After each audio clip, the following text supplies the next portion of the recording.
Hello everyone. Right now, after just 2 episodes, we can say that the HBO series The Last of Us has become a real phenomenon, because when it comes to game adaptations, there is practically no chance to please absolutely everyone.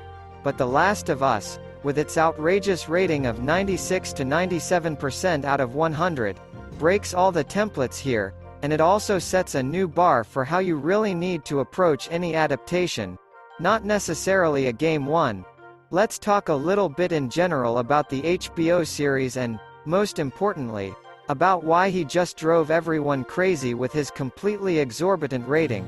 Probably most are aware that The Last of Us is a series that follows a video game created by Neil Druckmann, Naughty Dog Studio, which is noteworthy. Druckmann is also an executive producer and screenwriter of a new show that has already brought huge dividends, since the series is being called almost the best project of this year right now, although it has just begun, and a phenomenon among viewers who are extremely strict about accepting any adaptations, and especially when it comes to such a popular and hyped universe.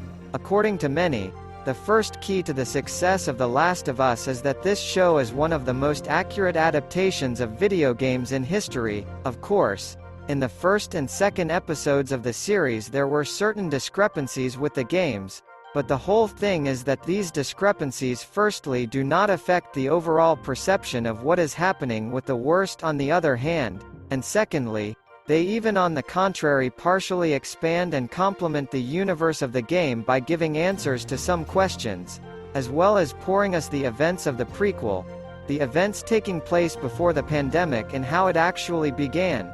Here, both the first series and series number 2 are especially pleasing. The Last of Us seems to have turned out to be such an incredibly successful project, largely because HBO creating this show has finally realized the main mistake of most modern adaptations and, on the contrary, the main secret of success. HBO is probably the first guys to realize this simple truth. From that they're the House of the Dragon, and The Last of Us go as close to the original source as possible in modern realities, and of course, the second key to success is the involvement in the adaptation of the direct author Neil Druckmann, the creative director of the game, who is currently engaged in the script of the series. But at the same time, Mr. Druckmann did not emphasize too much in his hands, and gave part of the direction as well as the opportunity to create the story of Craig Mazin, who has already shown himself in another film adaptation of how a global catastrophe affects humanity. I'm talking about the amazing Chernobyl series of the same HBO. So this approach, when the accuracy of the original is diluted with a more expanded view of what is happening than it was in the games, and provides an excellent live and incredibly exciting story that we saw in both the first and second series.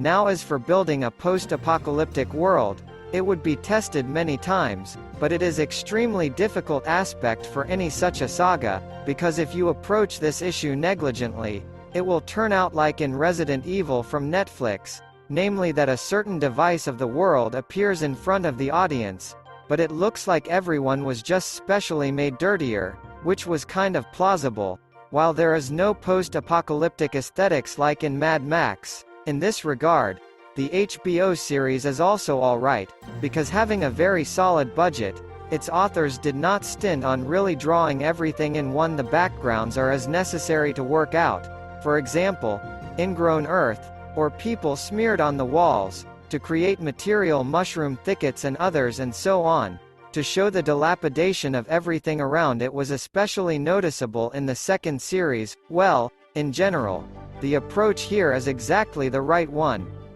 and it pays off when you look and really believe. And finally, the choice of actors is one of the most important aspects of this series, given the fact that the main duo pulls at least half of everything on themselves. What about Pedro Pascal? In my opinion, no one had any questions. Charismatic, harsh but not too much pictures of the character Joel. In my opinion he turned out the best. More questions were specifically for Isabella Ramsey. Someone did not like her appearance. Someone said that the actress was too old to play 14-year-old Ellie at her age of 19. But here again, for example, the age of Isabella is not her minus. but her plus, because having a childish face to a certain extent, the actress can really pass for a 14-year-old, while Ramsey has experience and charisma as an almost adult-formed star, so some differences in appearance more than pay off with acting skills and the level of Isabella's game. Ramsey. As a result, the secret of the incredible success of The Last of Us is a team of real professionals led by the person who directly created this game universe. A very meticulous approach with attention to all the little things, and of course a great game of actors. That's what made this series probably one of the best adaptations of games for all time. If you agree with us, then right now like this video, and subscribe who hasn't done it yet. Thank you all for watching.